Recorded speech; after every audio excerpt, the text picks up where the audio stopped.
Et salut à tous, c'est Dualman pour ma chaîne YouTube et aujourd'hui on se retrouve pour comparer deux enceintes Bluetooth, à savoir la Bose SoundLink Mini 2 édition spéciale et l'Anker Soundcore Motion Plus. Alors pourquoi ce comparatif? Eh bien, la SoundLink Mini de Bose existe depuis 2013. Le son est exactement le même aujourd'hui, même si on a eu des versions plus récentes, comme celle-ci que vous voyez actuellement, qui est de 2019, qui intègre de nouvelles fonctionnalités, une meilleure autonomie et un port USB Type C. Alors que celle-ci est de 2019 elle-même, il n'y en avait pas d'autres versions avant.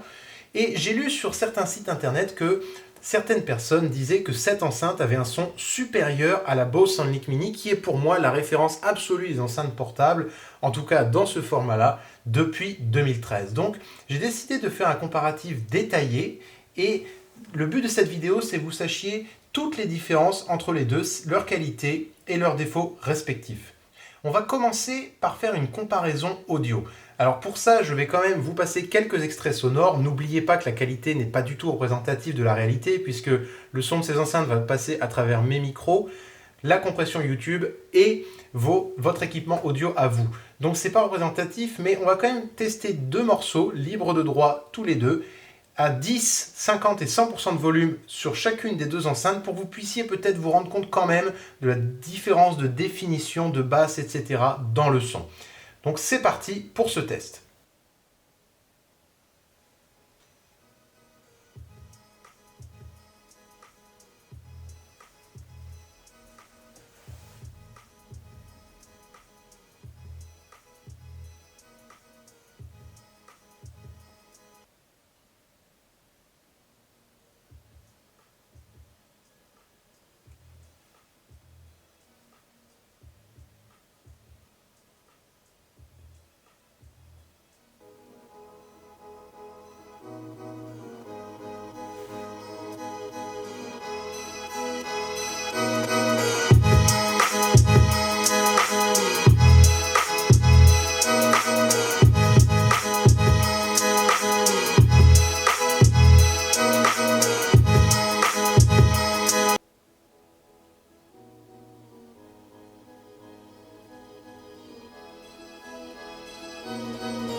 Maintenant que vous avez pu assister à une démonstration de la qualité du son qui est forcément très très éloignée de la réalité puisque vous n'avez pas ces deux enceintes en face de vous, vous avez quand même pu vous rendre compte, je pense, de certaines choses dont on va discuter tout de suite. Donc là, on va parler que du son et ensuite on parlera de tout le reste. Alors, au niveau du son, il est clair que l'Anker est beaucoup plus puissante. On gagne au moins 20-25% de plus de puissance par rapport à la Bose. Alors, celle-ci est vendue pour 30 watts et Bose ne communique pas sur le wattage de ses enceintes. Mais ce qu'on peut constater, évidemment, même à la vidéo, vous avez dû vous en rendre compte, c'est que le son est vraiment beaucoup plus fort sur la Anker que sur la Bose. Et il a une autre qualité, le son a une autre qualité, c'est qu'à haut volume, le son ne sature pas et il n'y a pas de distorsion. La Bose a un son dont on reparlera plus tard, mais qui est très très bon, mais à pleine puissance, notamment quand il y a beaucoup de basses, le son sature complètement et on perd énormément en qualité de son, en définition du son à plein volume. Donc clairement sur la puissance brute, l'Anker est bien meilleur. Ensuite, ça ne s'entend pas forcément sur les extraits que je vous ai passés, ça s'entend beaucoup plus sur des musiques d'orchestre ou encore plus de musique de chambre ou des chansons où il y a des chanteuses notamment, c'est encore plus accentué sur des voix de femmes que sur des voix d'hommes. Mais la scène sonore de la Soundcore est beaucoup plus vaste, d'après moi. Qu'est-ce que ça veut dire, ce charabia? Ça veut dire que c'est comme si vous aviez un orchestre en face de vous et que vous pourriez beaucoup plus savoir où est situé quel instrumentiste, quel chanteur d'opéra, etc. On a vraiment la sensation que les timbres sont plus séparés, c'est-à-dire qu'une flûte ressortira plus par rapport au hautbois, par rapport à la timbale derrière, etc., etc. Sur la Bose, on a plus un son très compact qui nous envoie directement l'ensemble de l'orchestre. Alors, j'y reviendrai un peu plus tard sur lequel est le meilleur des deux. C'est plus compliqué que ça n'en a l'air, mais en tout cas, la scène sonore est très propre. Alors, j'ai un gros reproche à faire à la Soundcore, enfin un gros reproche, c'est un reproche, c'est que elle émet un petit souffle en permanence. Si vous voulez savoir exactement comment il se souffle, c'est si vous appelez quelqu'un au téléphone avec un appel classique, c'est-à-dire pas via WhatsApp ou Facebook Messenger par exemple, vous avez toujours un petit souffle, comme un grésillement derrière en permanence. Et bien, la Soundcore malheureusement en émet un en permanence. Là, vous l'entendez probablement pas parce qu'il y a ma voix par-dessus. Mais là, moi je l'entends à l'oreille. Si l'enceinte est à plusieurs mètres de vous, c'est pas trop grave. Mais si vous la laissez sur un bureau, à côté de votre ordinateur, par exemple, vous l'entendrez quand il n'y aura pas de musique, ou même de la musique à faible niveau sonore. Moi, je trouve ça un gros défaut et c'est dérangeant.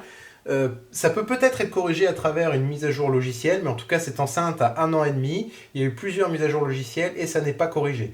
Donc, je trouve que c'est quand même très embêtant par rapport à la Bose qui, elle, n'émet absolument aucun son quand elle ne diffuse pas de musique. C'est assez génial par rapport à celle-là, mais ça paraît évident que ça devrait être comme ça. Au-delà de la puissance et de la définition, la Bose a quand même des qualités pour elle, c'est dans sa rondeur et sa musicalité du son.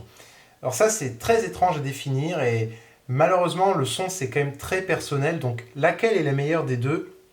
Eh ben, ça dépendra de vos goûts. Certes, celle-ci est plus puissante et plus détaillée, mais celle-ci a un côté très chaleureux dans le son, c'est très très dense, qui est un peu unique à Bose. Quand on dit le son Bose, vous avez peut-être déjà entendu cette expression, ça en dit long, et c'est vrai que c'est un son très particulier, qu'on aime ou qu'on n'aime pas, mais moi j'avoue que je l'aime beaucoup, et donc j'ai tendance à préférer un son comme ça, surtout à bas volume. J'insiste là-dessus parce que à haut volume, la Anker est clairement meilleure, mais à bas volume, je trouve meilleure la définition du son, et même les basses me paraissent plus définies à bas volume. Et c'est quand même un détail important parce que quand vous avez une enceinte Bluetooth, vous avez tendance à l'utiliser un peu tout le temps, un peu à tous les niveaux sonores, mais rarement à fond. Elle peut être à fond, par exemple celle-là, ou celle-là, vous pourrez l'utiliser pour alimenter, pour sonoriser une pièce pendant une soirée, ou à côté d'une piscine en vacances, quelque chose comme ça. Et celle-ci est plus adaptée que celle-là. Mais quand même, dans la vie courante, quand on l'utilise à volume moyen et à bas volume, je trouve la Bose meilleure. Ensuite, le son paraît plus pur sur la Bose. C'est dû au fait que le son est beaucoup plus clair sur la Soundcore, la Anker. C'est-à-dire que avec la Anker, vous avez plus l'impression d'avoir un son de radio. C'est-à-dire quand vous entendez la radio dans des haut-parleurs, dans des magasins, etc., ça fait un son qui ressemble plus à ça que à la Bose qui a un son très compact, très pur et très dense, comme je le disais plus précédemment. ce qui donne une sensation qu'il y a moins de bruit parasite. Alors en fait, il n'y en a pas vraiment de bruit parasite, c'est dû à la clarté du son, mais le son Bose paraît plus noble, entre guillemets, même s'il est plus défini là-dessus. J'espère que les termes que j'emploie vous paraissent clairs, même si à l'oreille, ça ne me paraît pas forcément très clair. Mais c'est quand même des détails importants, et sachez que si vous voulez donc du niveau sonore, l'Anker est mieux. Si vous voulez plus de définition du son, type musique de chambre, l'Anker est mieux, mais si vous voulez de la définition du son à bas volume et un son très dense, très pur, qui envoie vraiment un son complètement compacté, comme un son d'orchestre quand vous êtes dans une salle, eh bien la Bose est plus adaptée, je trouve. Et je vous dis ça, j'ai testé énormément ces deux enceintes, j'ai comparé le son très très longuement pendant plusieurs heures, sur plein de types de musique. J'ai écouté de la musique classique, du George Michael Wham, du Michael Jackson, du Take 5 de Dave Brubeck, du Michael Field, beaucoup de chansons françaises, du Brel, du Renaud, du Stromae. Bon, Stromae, c'est pas vraiment de la chanson française, mais quand même. Sur un peu tous les sons, ces deux enceintes retrouvent les mêmes qualités, les mêmes défauts. C'est-à-dire que pour les voix, celle-ci, la Anker, paraît plus détaillée et plus claire. Les voix ressortent mieux que sur la Bose, c'est très clair. Mais encore une fois, le son Bose a un charme, il est différent, moins détaillé, même s'il est très détaillé, mais il est quand même moins détaillé que la Soundcore, mais il me paraît plus chaleureux et plus présent. Voilà pour le son. C'est quand même le plus important d'une enceinte, mais maintenant on va parler de tout le reste qui est quand même très important. Au niveau du design, vous voyez que ça n'a quand même rien à voir. Déjà, la Bose est beaucoup plus petite, compacte et légère. Elle fait 680 grammes alors que l'Anker fait 1 kg et 100 grammes. Donc en main, c'est vraiment très différent. On a deux enceintes d'un gabarit différent. Et vous voyez bien à la caméra que ça n'a rien à voir niveau taille et niveau design. Alors, laquelle est la plus belle? Bah ça, c'est à vous de répondre à la question. Moi, je trouve la Bose très racée, très élégante et très noble. Elle a de l'aluminium ici, qui ne prend pas les traces de doigts. C'est très agréable. Un design peut-être un peu plus agressif que celle-ci, qui est certes beaucoup plus grosse, mais qui a un design plus classique d'enceinte. C'est vraiment une enceinte au sens classique du terme. J'aime pas trop le logo en croche ici au centre de la marque Soundcore de Anker, mais ça c'est une question de goût. Je la trouve pas moche du tout, et les finitions dans les deux cas sont très bonnes. J'ai tendance à dire que ici au-dessus on a une espèce de matériau plastique, mais comme vous le voyez à la caméra, ça prend beaucoup les traces de doigts, et on a beau frotter avec des chiffons, etc., ça fait toujours un aspect un peu dégueulasse, c'est dommage. Et c'est pareil sur l'arrière et sur le dessous de l'enceinte. Vous voyez, ça fait un peu cradoc. Alors que sur la Bose, on n'a pas du tout ce problème. On a l'espèce de tapis en dessous qui prend la poussière, comme vous le voyez, mais on arrive à la nettoyer beaucoup plus facilement. Alors que ici, sur la Soundcore, on a beau frotter, ça reste toujours un peu dégueulasse, c'est dommage. Mais au niveau de la qualité de fabrication, la Bose fait plus premium, mais elle n'est pas moins bonne sur l'Anker, hein. C'est quand même important de le noter. Et on va aborder un détail qui n'en est pas un du tout, c'est le prix. Alors, cette enceinte-là, la Bose, elle a été sortie pour 160 €, le dernier modèle avec un port USB type C, mais on la trouve régulièrement en promotion entre 100 et 120 €. Si vous débrouillez bien, moi j'en ai acheté une pour 100 € à la Fnac.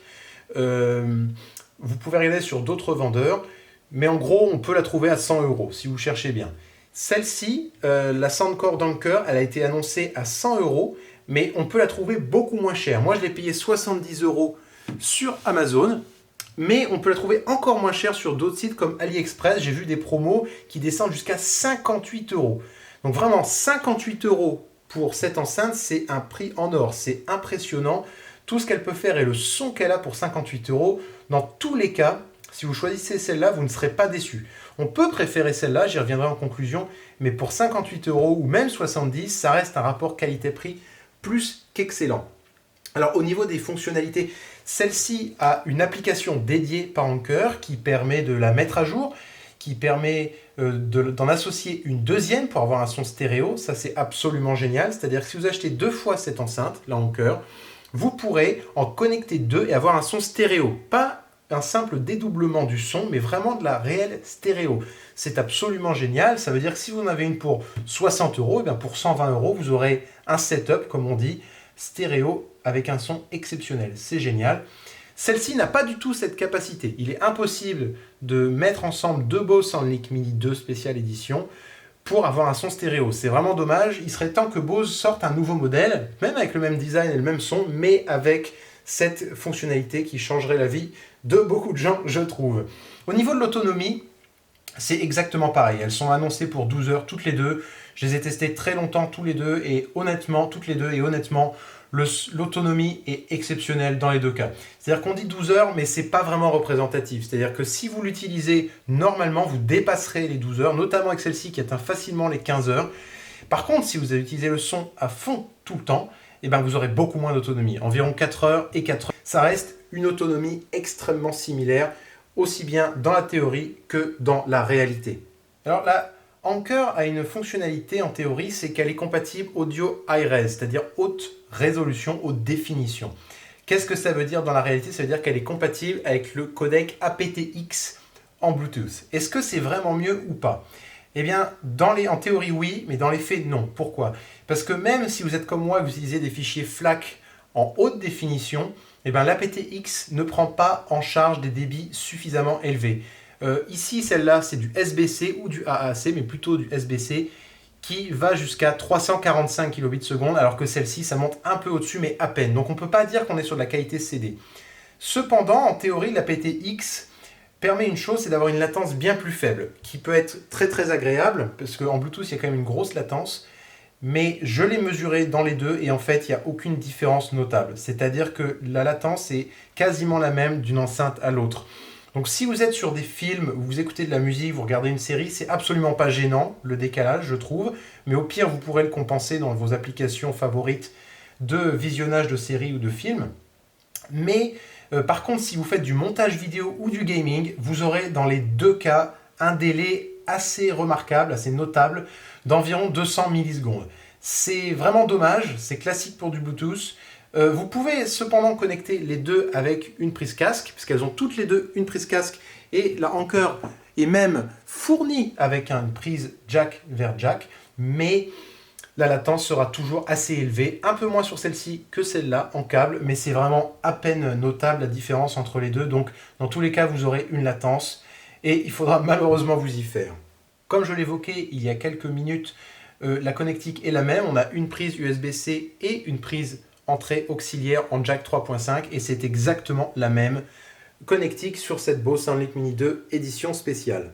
Et je finis par deux choses importantes, c'est que cette enceinte-là est très durable. Moi j'ai le premier modèle depuis 6 ans et demi et il fonctionne toujours du feu de Dieu. J'ai ce modèle-là en plus parce que j'adore ces enceintes, mais honnêtement elles sont increvables. Il faudra voir si les Anker sont aussi durables que ça dans le temps. Évidemment on n'a pas beaucoup de recul pour l'instant, mais je sais que je ne suis pas le seul. J'ai lu des dizaines de sites internet, j'ai vu des dizaines de sites internet où des gens témoignent en disant que leur SoundLink Mini original fonctionne toujours parfaitement et a le même son et toujours une excellente autonomie. Donc c'est vraiment une enceinte indestructible et un peu intemporelle. C'est quand même une grande qualité sur la durée. Et celle-ci a une qualité que celle-ci n'a pas, c'est qu'elle est capable de se connecter à deux points Bluetooth différents. C'est-à-dire que vous pouvez vous connecter par exemple à votre smartphone et à votre ordinateur. Ce qui peut être très très confortable si vous êtes chez vous en train de travailler par exemple, vous êtes connecté à cette enceinte-là avec votre téléphone et votre ordinateur.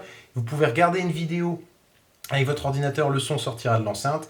Et ensuite, si vous mettez de la musique avec votre téléphone, ça sortira de l'enceinte. Vous n'aurez pas à vous déconnecter de l'ordinateur pour connecter votre téléphone. Celle-ci, malheureusement, elle n'a pas cette fonctionnalité. Donc, si vous voulez vous connecter à votre téléphone, il faut obligatoirement déconnecter votre téléphone pour ensuite la connecter à votre ordinateur.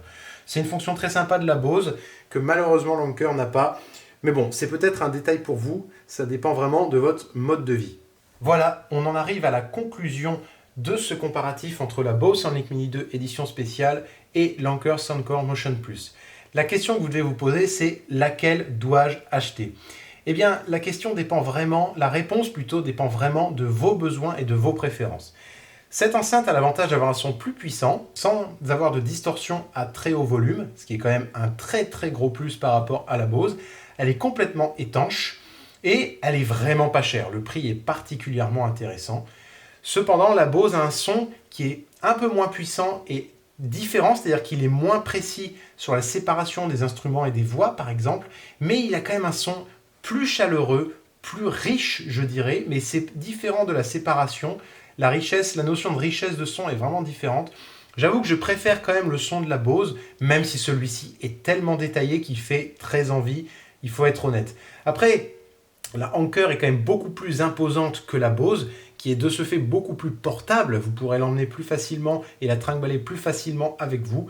Et je trouve le design beaucoup plus réussi personnellement, mais ça dépend encore vraiment de vos goûts et de l'endroit où vous souhaitez la mettre. Si c'est dans un bel appartement parisien, vous préférerez peut-être la Bose à la Anker, mais la Anker est loin d'être moche, hein. Ça reste un très bel objet qui est esthétiquement réussi.